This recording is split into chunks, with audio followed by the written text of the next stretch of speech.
ਸਤਿ ਸ਼੍ਰੀ ਅਕਾਲ ਜੀ। मैं आस करदा तुसीं सारे तंदुरुस्त होवोगे, ठीक ठाक होवोगे।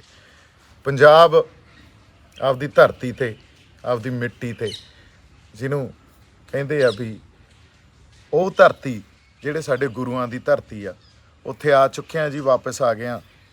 ਤੇ ਪੰਜਾਬ ਆ ਕੇ ਇੱਕ ਵਾਰੀ ਜੋ ਇੱਥੋਂ ਪਿਆਰ ਮਿਲਦਾ, ਜੋ ਸਾਡਾ ਹੌਸਲਾ ਅਫਜ਼ਾਈ ਹੁੰਦੀ ਆ, ਉਹ ਮੈਨੂੰ ਏਅਰਪੋਰਟ ਤੋਂ ਹੀ ਸਮਝ ਆ ਗਈ ਸੀ। ਜਦੋਂ ਉਤਰਿਆ ਚੰਡੀਗੜ੍ਹ ਏਅਰਪੋਰਟ ਤੇ ਜਿਹੜੇ ਮੁੰਡੇ ਉੱਥੇ ਮਿਲੇ, ਜਿਵੇਂ ਉਹਨਾਂ ਨੇ ਪਿਆਰ ਦਿੱਤਾ, ਫਿਰ ਜਦੋਂ ਜਿੱਥੋਂ ਲੰਘਦੇ ਆ ਜਿੰਨਾ ਪਿਆਰ ਮਿਲਦਾ, ਮੈਂ ਦੇਣ ਨਹੀਂ ਦੇ ਸਕਦਾ। ਪਰ ਆਪਾਂ ਬਾਹਲੀ ਲੰਬੀ ਗੱਲ ਅੱਜ ਨਹੀਂ ਲਿਜਾਂਦੇ। ਅੱਜ ਗੱਲ ਇੰਨੀ ਕੀ ਕਰਨੀ ਆ ਵੀ ਇੱਕ ਸਾਡਾ ਸੰਘਰਸ਼, ਜਿਹੜਾ ਸਾਡਾ ਹੋਂਦ ਦਾ ਸੰਘਰਸ਼ ਆ, ਸਾਡੀ ਹੋਂਦ ਦੀ ਲੜਾਈ ਆ, ਤੇ ਦੂਜਾ ਜਿਹੜੀ ਮਹਾਮਾਰੀ ਫੈਲ ਰਹੀ ਆ, ਕੋਵਿਡ ਜਾਂ ਕਰੋਨਾ ਜਿਹਨੂੰ ਆਪਾਂ ਕਹਿ ਰਹੇ ਹਾਂ, ਇਹਦੇ ਬਾਰੇ। ਸੋ ਇਹ 2-4 ਗੱਲਾਂ ਤੇ ਕੁਛ ਨੁਕਤੇ ਤੁਹਾਡੇ ਨਾਲ ਸਾਂਝੇ ਕਰਨੇ ਸੀ। ਹਜੇ ਗੱਲਾਂ ਲੰਬੀਆਂ, ਸੰਘਰਸ਼ ਨੂੰ ਵਿਚਾਰਨਾ, ਉਹਨੂੰ ਐਨਲਾਈਜ਼ ਕਰਨਾ, ਉਹ ਵੀ ਬੜਾ ਲੰਬਾ।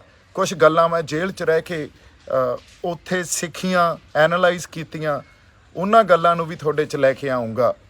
ਪਰ ਜਿਸ ਤਰ੍ਹਾਂ ਹੁਣ ਪੰਜਾਬ ਜਾਂ ਸਾਡੇ ਨੌਜਵਾਨ ਜਾਂ ਸਾਡੇ ਇੱਥੋਂ ਦੇ ਲੋਕ ਮੈਨੂੰ ਦੇਖ ਰਹੇ ਆ ਜਾਂ ਇਹ ਐਕਸਪੈਕਟ ਕਰ ਰਹੇ ਆ ਵੀ ਦੀਪ ਹੁਣ ਤੂੰ ਅੱਗੇ ਲੱਗ।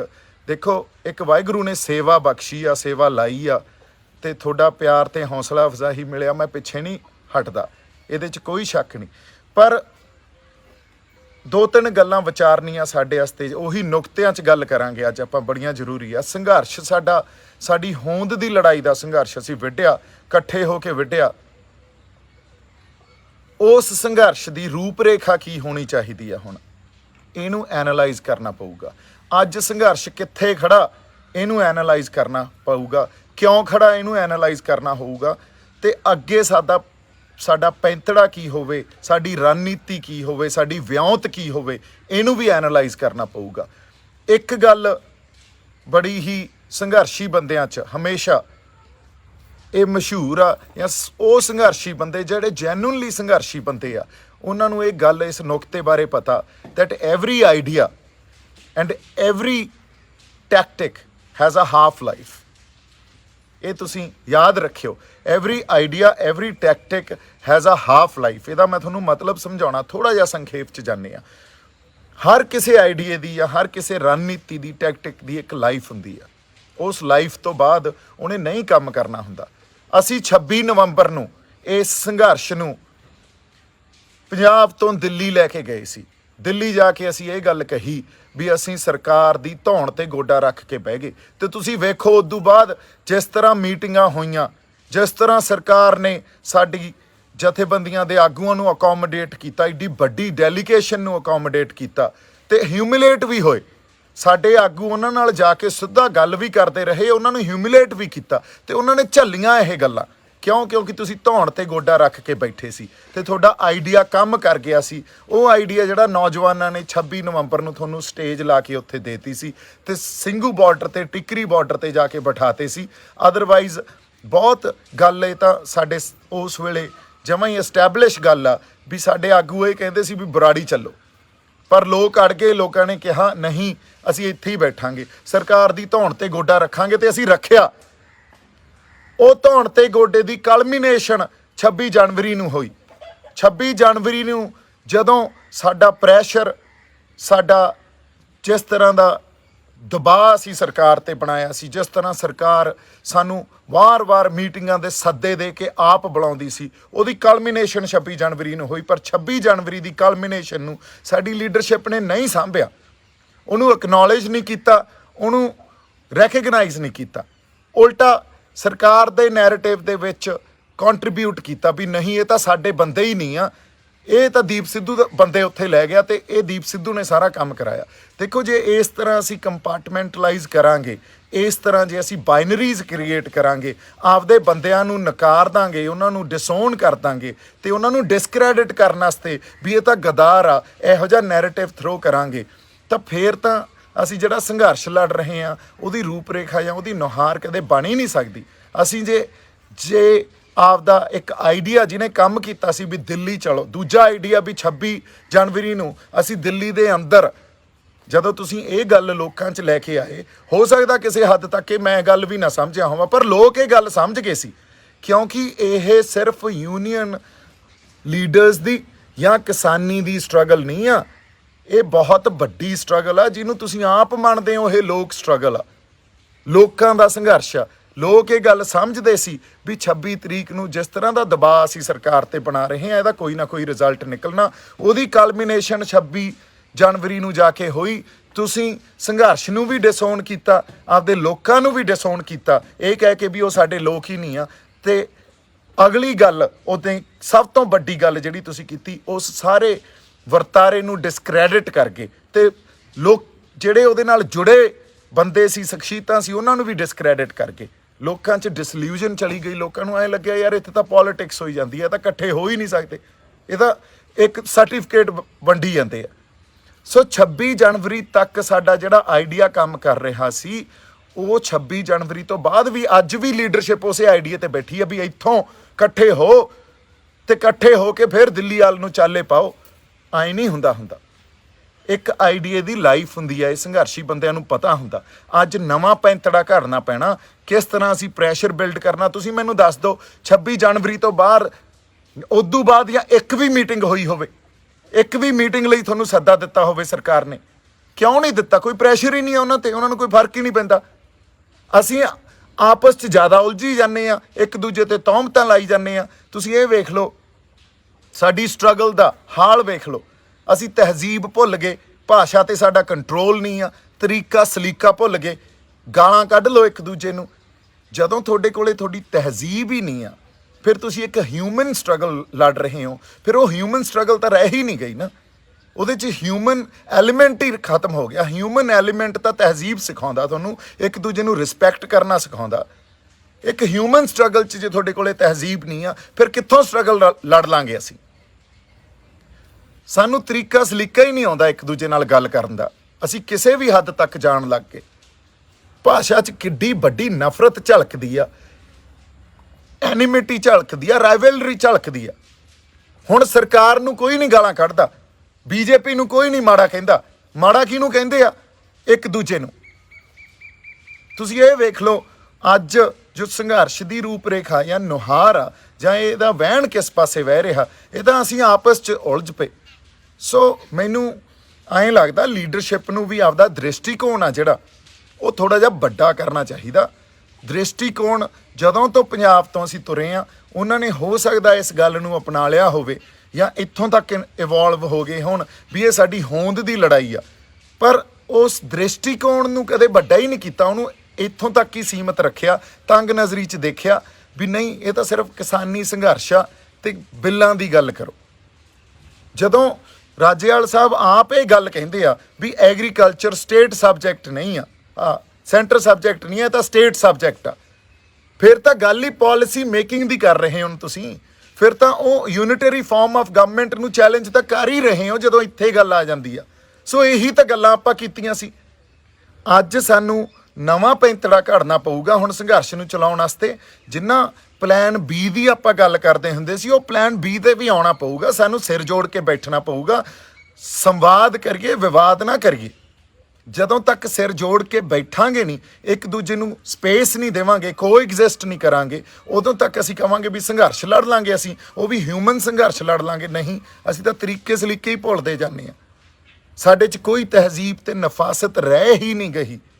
ਤੇ ਇਹੀ ਫਰਕ ਹੁੰਦਾ ਕਿਸੇ ਹੋਰ ਆਈਡੀਓਲੋਜੀ ਦਾ। ਜਦੋਂ ਮੈਂ ਸਿੱਖ ਆਈਡੀਓਲੋਜੀ ਦੀ ਗੱਲ ਕਰਦਾ, ਕਿਉਂਕਿ ਸਾਡੇ ਗੁਰੂ ਸਾਹਿਬਾਨਾਂ ਨੇ ਜਿਹੜੀਆਂ ਪਿਰਤਾਂ ਪਾਈਆਂ ਸੀ, ਜਿਹੜੀਆਂ ਸਾਡੇ ਅੰਦਰ ਉਹ ਵੈਲਿਊ ਸਿਸਟਮ ਜਨਰੇਟ ਕਰਕੇ ਗਏ ਆ, ਸਾਡੇ ਅੰਦਰ ਇਨਕਲਕੇਟ ਕਰਕੇ ਗਏ ਆ, ਉਹ ਇਹੀ ਆ ਵੀ ਅਸੀਂ ਪਰਸਨਲ ਲੜਾਈਆਂ ਨਹੀਂ ਲੜਦੇ ਹੁੰਦੇ। ਅਸੀਂ ਤਾਂ ਇੱਕ ਬਹੁਤ ਵੱਡੇ ਕਿਸੇ ਪਰਪਸ ਲਈ ਲੜਦੇ ਆ, ਜਿਹੜਾ ਨਿਰਭਉ ਤੇ ਨਿਰਵੈਰ ਰਹਿ ਕੇ ਲੜਦੇ ਆ। ਜੰਗ ਦੇ ਮੈਦਾਨ 'ਚ ਲੜ ਵੀ ਰਹੇ ਆ ਤੇ ਨਿਰਵੈਰ ਵੀ ਆ। ਦੇਖੋ ਕਿੱਡਾ ਵੱਡਾ ਫਲਸਫਾ, ਇਹਨੂੰ ਸਮਝਣ ਦੀ ਲੋੜ ਆ।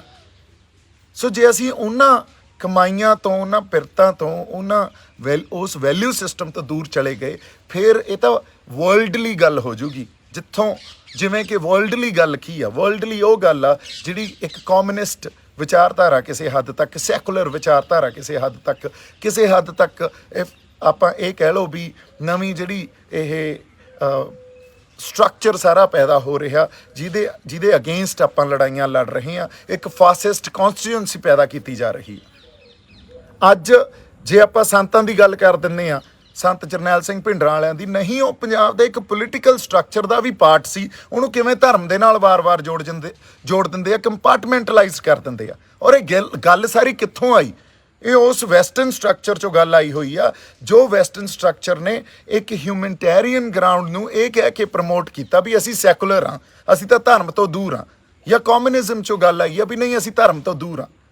ਪਰ ਅਸੀਂ ਕਦੇ ਵੀ ਨਹੀਂ ਸੀ। ਇਹ ਸਾਡਾ ਵਿਰਸਾ, ਸਾਡਾ ਕਲਚਰ, ਸਾਡਾ ਜਿਹੜਾ ਇਹ ਕਹਿ ਲਓ ਹੈਰੀਟੇਜ ਇਹ ਆ ਵੀ ਰਾਜਨੀਤੀ ਦੇ ਉੱਤੇ ਹਮੇਸ਼ਾ ਧਰਮ ਦਾ ਕੁੰਡਾ ਰਿਹਾ। ਧਰਮ ਹੀ ਸਾਨੂੰ ਇੱਕ ਸਾਰਥਿਕ ਮਾਹੌਲ ਪੈਦਾ ਕਰਨ ਵਾਸਤੇ ਇੰਸਪਾਇਰ ਕਰਦਾ। ਧਰਮ ਹੀ ਸਾਨੂੰ ਸੱਚੇ ਤੇ ਸੁੱਚੇ ਤੇ ਚੰਗੇ ਇਨਸਾਨ ਬਣਾਉਂਦਾ।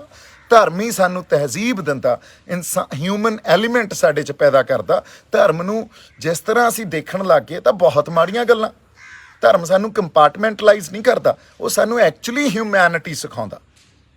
ਔਰ ਧਰਮ ਦੇ ਕੁੰਡੇ ਤੋਂ ਬਿਨਾਂ ਸਾਡਾ ਮੀਰੀ ਤੇ ਪੀਰੀ ਦਾ ਸਿਧਾਂਤ ਕੀ ਆ? ਇਹੀ ਆ ਨਾ। ਅੱਜ ਕੁਝ ਨੁਕਤਿਆਂ ਦੀ ਗੱਲ ਕਰਨੀ ਸੀ, ਉਹ ਨੁਕਤੇ ਵਾਪਸ ਮੈਂ ਉਹਨਾਂ ਗੱਲਾਂ ਤੇ ਆਉਣਾ। ਸਾਨੂੰ ਸੰਘਰਸ਼ ਨੂੰ ਐਨਾਲਾਈਜ਼ ਦੁਬਾਰਾ ਕਰਨਾ ਪਊਗਾ, ਨਵੇਂ ਪੈਂਤੜੇ ਘੜਨੇ ਪੈਣਗੇ। ਬਹੁਤ ਛੇਤੀ 3-4 ਦਿਨਾਂ 'ਚ ਆ ਕੇ ਮੈਂ ਤੁਹਾਡੇ ਨਾਲ ਇਹ ਸਾਰੀਆਂ ਗੱਲਾਂ ਕਰੂੰਗਾ।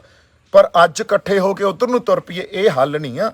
ਉਹ ਹੱਲ 26 ਜਨਵਰੀ ਤੱਕ ਚੱਲਿਆ ਸੀ, ਉਹਦੀ ਇੱਕ ਲਾਈਫ ਸੀ, ਉਹਦੀ ਲਾਈਫ ਖਤਮ ਹੋ ਗਈ। ਉਸ ਮੌਕੇ ਨੂੰ ਅਸੀਂ ਸੰਭਾਲ ਨਹੀਂ ਸਕੇ। ਉਸ ਮੌਕੇ ਨੂੰ ਅਸੀਂ ਆਪ ਹੀ ਸਾਡੇ ਬੰਦੇ ਬਦਨਾਮ ਕਰਨ ਲੱਗ ਗਏ, ਬੰਦਿਆਂ ਨੂੰ ਗਦਾਰ ਕਹਿਣ ਲੱਗ ਗਏ, ਮੈਨੂੰ ਸਰਟੀਫਿਕੇਟ ਵੰਡਣ ਲੱਗ ਗਏ। ਪਰ ਸੰਘਰਸ਼ ਦਾ ਜਿੱਡਾ ਵੱਡਾ ਨੁਕਸਾਨ ਕੀਤਾ ਉਹਨਾਂ ਨੇ, ਇਹ ਸਾਡੇ ਸਾਰਿਆਂ ਦੇ ਸਾਹਮਣੇ ਆ। ਜੇ ਕਿਤੇ ਉੱਦਾਂ ਖੜ ਜਾਂਦੇ, ਇਹ ਗੱਲ ਨੂੰ ਹੀ ਐਕਨੋਲੇਜ ਕਰ ਦਿੰਦੇ, ਰੈਕਗਨਾਈਜ਼ ਕਰ ਲੈਂਦੇ ਉਸ ਪੂਰੇ ਵਰਤਾਰੇ ਨੂੰ, ਉਹ ਗੱਲ ਕੁਝ ਹੋਰ ਹੋਣੀ ਸੀ। ਜਿਸ ਤਰ੍ਹਾਂ ਉਦੋਂ ਬਾਅਦ ਪੰਜਾਬ ਨੇ ਉੱਠਣਾ ਸੀ ਜਾਂ ਲੋਕਾਂ ਨੇ ਉੱਠਣਾ ਸੀ, ਇਹ ਗੱਲ ਹੀ ਕੁਝ ਹੋਰ ਹੋਣੀ ਸੀ।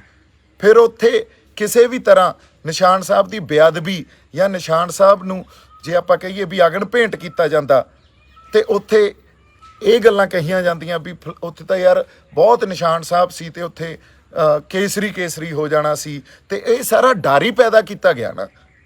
ਇਹ ਡਰ ਕਿਹਨੇ ਪੈਦਾ ਕੀਤਾ? ਇਹ ਸਟੇਟ ਦਾ ਨੈਰੇਟਿਵ ਹੁੰਦਾ, ਸਰਕਾਰਾਂ ਐਂ ਕੰਮ ਕਰਦੀਆਂ। ਤੇ ਜਦੋਂ ਸਾਡੇ ਆਪਦੇ ਬੰਦੇ ਹੀ ਐਂ ਕੰਮ ਕਰਨ ਲੱਗ ਜਾਣ, ਫਿਰ ਤਾਂ ਸ਼ੈਡੋ ਸਟੇਟ ਦਾ ਕੰਮ ਕਰਦੇ ਆ। ਉਹ ਉਸੇ ਤਰ੍ਹਾਂ ਬਿਹੇਵ ਕਰਨ ਲੱਗ ਜਾਂਦੇ ਆ। ਕੋਈ ਫਰਕ ਹੀ ਨਹੀਂ ਰਹਿੰਦਾ। ਨਾ ਤਾਂ ਡਿਸੈਂਟ ਆ, ਜਿਹੜਾ ਵੌਇਸ ਆਫ ਡਿਸੈਂਟ ਸਰਕਾਰ ਝੱਲਦੀ ਆ, ਨਾ ਵੌਇਸ ਆਫ ਡਿਸੈਂਟ ਸਾਡੇ ਵਾਲੇ ਬੰਦੇ ਝੱਲਦੇ ਆ। ਜੇ ਸਾਡੇ ਵਾਲੇ ਬੰਦਿਆਂ ਨੂੰ ਕੁਛ ਮਾੜਾ ਮੋਟਾ ਕਹਿ ਦਈਏ ਵੀ ਨਹੀਂ ਇਹ ਗੱਲ ਐਂ, ਅਸੀਂ ਤੁਹਾਨੂੰ ਸਵਾਲ ਹੀ ਪੁੱਛ ਲਈਏ, ਸਵਾਲ ਹੀ ਨਹੀਂ ਪੁੱਛਣ ਦਿੰਦੇ। ਨਹੀਂ, ਤੁਸੀਂ ਤਾਂ ਬੀਜੇਪੀ ਹੋ, ਤੁਸੀਂ ਪ੍ਰੋ ਸਟੇਟ ਹੋ, ਸਵਾਲ ਪੁੱਛਣ ਦੀ ਹੀ ਇੱਥੇ ਕੋਈ ਖੁੱਲ੍ਹ ਨਹੀਂ ਆ। ਫਿਰ ਤਾਂ ਤੁਸੀਂ ਸਰਕਾਰ ਵੀ ਉਵੇਂ ਹੀ ਕੰਮ ਕਰਦੀ ਆ, ਤੁਸੀਂ ਵੀ ਉਵੇਂ ਕਰੀ ਜਾਂਦੇ ਹੋ। ਕੋਈ ਫਰਕ ਹੀ ਨਹੀਂ ਰਹਿ ਗਿਆ ਇਸ ਗੱਲ 'ਚ ਤਾਂ। ਸੋ ਮੇਰੀ ਬੇਨਤੀ ਇਹੀ ਆ ਵੀ ਨਵੇਂ ਪੈਂਤੜੇ ਘੜਾਂਗੇ, ਸਾਡੇ ਲੋਕਾਂ ਨੂੰ ਵੀ ਮਿਲਾਂਗੇ, ਪੰਜਾਬ ਦੇ ਨਾਲ ਖੜਾਂਗੇ ਵੀ, ਇਹਨਾਂ ਸਰਕਾਰਾਂ ਦੇ ਵੀ ਜੇ ਧੌਣ 'ਤੇ ਗੋਡੇ ਰੱਖਾਂਗੇ, ਇਹ ਸਾਰੀਆਂ ਗੱਲਾਂ ਵਿਚਾਰਾਂਗੇ। ਨਾਲ ਇੱਕ ਜਿਹੜੀ ਮਹਾਮਾਰੀ ਚੱਲ ਰਹੀ ਆ ਉਹਦਾ ਧਿਆਨ ਰੱਖਣਾ ਬਹੁਤ ਜ਼ਰੂਰੀ ਆ। ਇਹਦੀ ਮੈਂ ਇੱਕ ਛੋਟੀ ਜਿਹੀ ਐਗਜ਼ਾਮਪਲ ਦਿੰਦਾ, ਇਹਨੂੰ ਵੀ ਸੰਖੇਪ 'ਚ ਹੀ ਆਪਾਂ ਗੱਲ ਕਰਦੇ ਹਾਂ। ਤੁਸੀਂ ਇਹ ਵੇਖੋ, ਮਹਾਮਾਰੀ 'ਚ ਲੋਕ ਮਰ ਰਹੇ ਆ। ਲੱਕੜਾਂ ਸਿਵਿਆਂ 'ਚ ਬਾਲਣ ਵਾਸਤੇ ਉਹ ਮਹਿੰਗੀਆਂ ਕਰਤੀਆਂ ਜਿਹੜੇ ਵੇਚਦੇ ਆ। ਸਿਵਿਆਂ 'ਚ ਜਾ ਕੇ ਜੇ ਤੁਸੀਂ ਕਿਸੇ ਦਾ ਸੰਸਕਾਰ ਕਰਨਾ, ਉਹਦੀ ਫੀਸ 3-3 ਗੁਣਾ ਕਰੀ ਬੈਠੀ ਆ। ਐਂਬੂਲੈਂਸਾਂ ਮਹਿੰਗੀਆਂ ਕਰਤੀਆਂ, ਇਲਾਜ ਮਹਿੰਗੇ ਕਰਤੇ। ਪਰ ਸਾਡੇ ਵਾਲੇ ਬੰਦੇ ਕੀ ਕਰਦੇ ਆ? ਸਾਡੀ ਕਮਿਊਨਿਟੀ ਤੇ ਦੁਨੀਆ ਮੰਨ ਰਹੀ ਆ, ਉਹ ਸੰਸਕਾਰ ਲਵਾਰਸ ਲਾਸ਼ਾਂ ਦਾ ਸੰਸਕਾਰ ਕਰੀ ਜਾਂਦੇ ਆ। ਉਹ ਆਕਸੀਜਨ ਦੇ ਲੰਗਰ ਲਾਈ ਬੈਠੇ ਆ।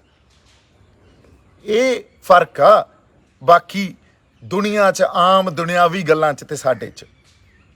ਇਹੀ ਉਹਨਾਂ ਕਮਾਈਆਂ ਕਰਕੇ ਆ ਜਿਹੜੇ ਸਾਡੇ ਗੁਰੂਆਂ ਨੇ ਕੀਤੀਆਂ। ਕੱਲੀਆਂ ਉਹਨਾਂ ਨੇ ਕਰਕੇ ਦਿਖਾਈਆਂ, ਕੀਤੀਆਂ ਨਹੀਂ, ਕਰਕੇ ਦਿਖਾਈਆਂ ਸਾਨੂੰ। ਸੋ ਹਜੇ ਵੀ ਇਹ ਇਸੇ ਹੋਂਦ ਦੀ ਤਾਂ ਲੜਾਈ ਲੜ ਰਹੇ ਆ, ਇਸੇ ਹੈਰੀਟੇਜ ਦੀ ਲੜਾਈ ਲੜ ਰਹੇ ਆ। ਪਰ ਇਸ ਟਾਈਮ ਇੱਕ ਹੱਥ ਨਾਲ ਜੇ ਸੰਘਰਸ਼ ਲੜਨਾ ਪੈਣਾ, ਦੂਜੇ ਹੱਥ ਨਾਲ ਇਸ ਮਹਾਮਾਰੀ ਨਾਲ ਵੀ ਲੜਨਾ ਪੈਣਾ। ਸੋ ਇੰਨੀਆਂ ਕੁ ਗੱਲਾਂ ਤੁਹਾਡੇ ਨਾਲ ਅੱਜ ਮੈਂ ਕਰਨੀਆਂ ਸੀ। ਕੁਛ ਨੁਕਤਿਆਂ ਦੇ ਥਰੂ ਹੀ ਆਪਾਂ ਗੱਲਾਂ ਕੀਤੀਆਂ, ਵਿਸਥਾਰ 'ਚ ਗੱਲਾਂ ਕਰਾਂਗੇ, ਸੰਗਤ ਦੀ ਕਚਹਿਰੀ 'ਚ ਵੀ ਲੈ ਕੇ ਜਾਵਾਂਗੇ ਤੇ ਪੰਜਾਬ 'ਚ ਵਿਚਰਾਂਗੇ, ਲੋਕਾਂ ਦੇ ਨਾਲ ਜਾ ਕੇ ਪਿੰਡੋ ਪਿੰਡੀ ਉਹਨਾਂ ਨੂੰ ਮਿਲਾਂਗੇ। ਸੰਘਰਸ਼ ਦਾ ਸਾਡਾ ਕੀ ਪੈਂਤੜਾ ਹੋਵੇ ਉਹ ਵੀ ਘੜਾਂਗੇ, ਕਿਉਂਕਿ ਜੇ ਆਪਾਂ ਬਿਨਾਂ ਵਿਉਂਤ ਬੰਦੀ ਕੀਤੇ ਤੇ ਪੁਰਾਣੀ ਵਿਉਂਤਬੰਦੀ ਤੇ ਹੀ ਚੱਲਦੇ ਆ। ਉਹਦੀ ਇੱਕ ਲਾਈਫ ਸੀ, ਉਹ ਐਕਸਪਾਇਰ ਹੋ ਗਈ 26 ਜਨਵਰੀ ਤੋਂ ਬਾਅਦ। ਅੱਜ ਤੱਕ ਸਰਕਾਰ ਤੇ ਕੋਈ ਪ੍ਰੈਸ਼ਰ ਨਹੀਂ ਆ। ਯੂਨੀਅਨ ਵਾਲੇ ਤੀਜੇ ਕੁ ਦਿਨ ਸੰਸਦ ਘੇਰਨ ਦਾ ਪ੍ਰੋਗਰਾਮ ਦੇ ਦਿੰਦੇ ਆ, ਮੁੜ ਕੇ ਹੋਰ 2 ਦਿਨਾਂ ਬਾਅਦ ਉਹਨੂੰ ਕੈਂਸਲ ਕਰ ਦਿੰਦੇ ਆ। ਮੁੜ ਕੇ ਕਿਹੋ ਜਿਹੇ ਬਿਆਨ ਦਿੰਦੇ ਆ ਵੀ ਜੇ ਦੀਪ ਸਿੱਧੂ 'ਚ ਦਾਮਾ ਤਾਂ ਉਹ ਘੇਰ ਲੈ ਜਾ ਕੇ ਸੰਸਦ। ਵੇਖ ਲਓ ਤੁਸੀਂ, ਇਹ ਤਾਂ ਸਾਡੀ ਭਾਸ਼ਾ ਹੋਈ ਪਈ ਹੈ। ਇੰਨੀ ਕਿ ਸਾਨੂੰ ਮੈਨੂੰ ਲੱਗਦਾ ਸਲੀਕਾ ਆਉਂਦਾ ਇੱਕ ਦੂਜੇ ਨਾਲ ਗੱਲ ਕਰਨ ਦਾ। ਅਸੀਂ ਇੱਕ ਦੂਜੇ ਨੂੰ ਸਪੇਸ ਹੀ ਨਹੀਂ ਦੇ ਰਹੇ। ਅੱਜ ਤੱਕ ਜਦੋਂ ਦਾ ਮੈਂ ਆਇਆ ਕਿਸੇ ਫਾਰਮਰ ਯੂਨੀਅਨ ਲੀਡਰ ਦਾ ਜਾਂ ਕਿਸੇ ਜਥੇਬੰਦੀ ਦਾ, ਇਹਨਾਂ ਨੇ ਤਾਂ ਬੰਦੇ ਤੋੜਤੇ ਉੱਥੋਂ। ਕੱਲਾ ਦੀਪ ਸਿੱਧੂ ਨੂੰ ਥੋੜੀ ਤੋੜਿਆ, ਹੋਰ ਬਥੇਰੀਆਂ ਸ਼ਖਸੀਅਤਾਂ ਨੂੰ ਤੋੜਿਆ। ਤੁਸੀਂ ਦੇਖੋ ਕਿੰਨੀਆਂ ਨਿਹੰਗ ਸਿੰਘ ਜਥੇਬੰਦੀਆਂ, ਡਾਕਟਰ ਸਵਾਈ ਮਾਨ ਸਿੰਘ ਵਰਗੇ ਜਿਹੜੀਆਂ ਸ਼ਖਸੀਅਤਾਂ ਉੱਥੇ ਗਏ, ਉਹਨਾਂ ਦੀ ਕੋਈ ਡਿਬਡਬਾ ਸਾਹਿਬ ਵਰਗੇ ਕੋਈ ਬੁੱਕਤ ਨਹੀਂ। ਆਪਦਾ ਉਹ ਨਵਰੀਤ ਆਪਣਾ ਆਪਦੇ ਆਪ ਨੂੰ ਵਾਰ ਗਿਆ, ਕੋਈ ਬੁੱਕਤ ਨਹੀਂ। ਸੋ ਅਸੀਂ ਹਜੇ ਵੀ ਗੱਲਾਂ ਨਹੀਂ ਸਮਝਾਂਗੇ, ਆਪਦਾ ਹੀ ਨੁਕਸਾਨ ਕਰਾਂਗੇ। ਬੜਾ ਇਤਿਹਾਸਕ ਪਲ ਆ, ਇਤਿਹਾਸਕ ਸੰਘਰਸ਼ ਆ। ਮੇਰੀ ਬੇਨਤੀ ਇਹੀ ਆ, ਹਜੇ ਵੀ ਅਸੀਂ ਇੱਕ ਦੂਜੇ ਨੂੰ ਸਪੇਸ ਦਈਏ। ਕਿਸੇ ਨੇ ਮੈਨੂੰ ਇਹ ਗੱਲ ਨਹੀਂ ਕਹੀ ਵੀ ਆ ਜਾ ਬਾਈ ਜਾਂ ਆ ਜਾ ਪੁੱਤ, ਜੇ ਸਾਡੇ ਆਗੂ ਹੀ ਆ, ਬਜ਼ੁਰਗ ਆ, ਕੋਈ ਗੱਲ ਨਹੀਂ, ਪਹਿਲਾਂ ਜੋ ਹੋ ਗਿਆ ਹੋ ਗਿਆ, ਹੁਣ ਇਕੱਠੇ ਬਹਿਨੇ ਆਪਾਂ ਲੜਦੇ ਆ। ਨਹੀਂ, ਕਿਸੇ ਨੇ ਨਹੀਂ। ਉਲਟਾ ਬਿਆਨ ਕੀ ਆਉਂਦਾ, ਦੀਪ ਸਿੱਧੂ ਸਾਡੇ ਸੰਘਰਸ਼ ਦੇ ਲਿਵੇ ਲੈਣ ਲੱਗੇ ਵੀ ਤੁਹਾਡਾ ਕਿਵੇਂ ਹੋ ਗਿਆ ਇਹ? ਤੁਸੀਂ ਕੀ ਪੇਟੈਂਟ ਕਰਾਈ ਬੈਠੇ ਹੋ, ਇਹਦੇ ਤੇ ਮੋਹਰ ਲਵਾਈ ਬੈਠੇ ਹੋ ਵੀ ਤੁਹਾਡਾ ਸੰਘਰਸ਼ ਆ? ਸਾਰਾ ਪੰਜਾਬ ਉੱਠ ਖੜਾ, ਪਿੰਡੋਂ ਪਿੰਡੀ ਲੋਕ ਉੱਠ ਖੜੇ। ਉਹ ਵਿਚਾਰੇ ਉੱਥੇ ਆਪਦੇ ਜੇਬਾਂ ਚੋਂ ਖਰਚੇ ਕਰ ਬੈਠੇ ਆ। ਤੁਹਾਨੂੰ ਕਿਸੇ ਨੂੰ ਪਰਵਾਹ ਨਹੀਂ, ਤੁਹਾਨੂੰ ਪਤਾ ਹੀ ਨਹੀਂ ਅੱਗੇ ਕਿਵੇਂ ਲੈ ਕੇ ਜਾਣਾ। ਬਸ ਸਰਕਾਰ ਤੇ ਬਹੁਤ ਪ੍ਰੈਸ਼ਰ ਆ, ਅਸੀਂ ਜਿੱਤਣ ਵਾਲੇ ਆ, ਬਹੁਤ ਵਧੀਆ ਚੱਲ ਰਿਹਾ। ਕਿਸੇ ਨੂੰ ਕੁਝ ਪਤਾ? ਜੇ ਤੁਸੀਂ ਸੱਚ ਨੂੰ ਹਜੇ ਵੀ ਮੁਨਕਰ ਹੋਈ ਜਾਓਗੇ, ਫਿਰ ਤਾਂ ਕੋਈ ਕੁਝ ਨਹੀਂ ਕਰ ਸਕਦਾ। ਸੋ ਮੇਰੀ ਇੰਨੀ ਕੁ ਤੁਹਾਨੂੰ ਰਿਕੁਐਸਟ ਆ, ਹੁਣ ਤਾਂ ਸੱਚ ਨੂੰ ਪਛਾਣੀਏ, ਇਹਨਾਂ ਨੂੰ ਕਹੀਏ ਵੀ ਯਾਰ ਇਕੱਠੇ ਹੋ ਕੇ ਇਸ ਸੰਘਰਸ਼ ਨੂੰ ਅੱਗੇ ਵਧਾਈਏ। ਕਿਤੇ ਨਾ ਕਿਤੇ ਤਾਂ ਸਾਡੇ 'ਚ ਕੋਈ ਸੱਚਾਈ ਪ੍ਰਵੇਲ ਕਰੇ। ਰੂਹਾਂ ਦੀ ਗੱਲ ਹੈ ਯਾਰ, ਤੁਸੀਂ ਤੁਹਾਡੇ ਅੰਦਰ ਵੀ ਰੂਹਾਂ ਵਸਦੀਆਂ। ਹਜੇ ਵੀ ਤੁਸੀਂ ਇਹਨਾਂ ਬਾਈਨਰੀਜ਼ 'ਚ ਕੰਪਾਰਟਮੈਂਟਲਾਈਜ਼ ਹੋਵੋਗੇ ਵੀ ਆਹ ਬੀਜੇਪੀ ਦੇਖੋ ਜੀ, ਬੀਜੇਪੀ ਬਿਨਾਂ ਆਧਾਰ ਤੋਂ, ਬਿਨਾਂ ਕਿਸੇ ਗੱਲ ਤੋਂ ਕੋਈ ਗੱਲ ਕਰੋਗੇ। ਜੇਲਾਂ ਕੱਟ ਕੇ ਵੀ ਮੈਂ ਆਪਦੇ ਆਪ ਨੂੰ, ਜੇ ਤੁਹਾਨੂੰ ਪ੍ਰੂਵ ਕਰਨਾ ਪਵੇ, ਸਫਾਈਆਂ ਦੇਣੀਆਂ ਪੈਣ। ਹੁਣ ਤਾਂ ਸੰਗਤ ਦੇ ਕਚਹਿਰੀ 'ਚ ਸਭ ਕੁਛ ਆ ਬਾਈ। ਜੇ ਕੋਈ ਮੈਨੂੰ ਕੁਛ ਕਹੂਗਾ ਤੁਸੀਂ ਡਿਸਾਈਡ ਕਰ ਲਿਓ, ਜੇ ਕੋਈ ਕਿਸੇ ਨੂੰ ਕਹੂਗਾ ਤੁਸੀਂ ਡਿਸਾਈਡ ਕਰ ਲਿਓ। ਪਰ ਮੇਰੀ ਬੇਨਤੀ ਇੰਨੀ ਕਿ ਵੀ ਸੱਚ ਦੇ ਨਾਲ ਖੜ ਜਾਓ। ਜੇ ਹੁਣ ਵੀ ਬਚਣਾ ਤਾਂ ਸੱਚ ਦੇ ਨਾਲ ਖੜਨਾ ਪਊਗਾ, ਅਦਰਵਾਈਜ਼ ਸਾਡੇ ਕੋਲੇ ਫਿਰ ਹੋਰ ਕੋਈ ਰਾਹ ਨਹੀਂ। ਇੰਨੀਆਂ ਕੁ ਗੱਲਾਂ ਆਪਾਂ ਅੱਜ ਕਰਨੀਆਂ ਸੀ। ਮੇਰੇ ਵੱਲੋਂ ਬਹੁਤ ਸਾਰਾ ਪਿਆਰ ਤੇ ਸਤਿਕਾਰ। ਜਿਉਂਦੇ ਵਸਦੇ ਰਹੋ। ਬੜੀ ਛੇਤੀ ਆਪਾਂ ਸਾਰੀ ਸਟ੍ਰੈਟਜੀ ਵੀ ਲੈ ਕੇ ਆਵਾਂਗੇ, ਐਨਾਲਾਈਜ਼ ਵੀ ਕਰਾਂਗੇ, ਗੱਲਾਂ ਹੋਰ ਵੀ ਕਰਾਂਗੇ। ਠੀਕ ਹੈ ਜੀ, ਸਤਿ ਸ਼੍ਰੀ ਅਕਾਲ।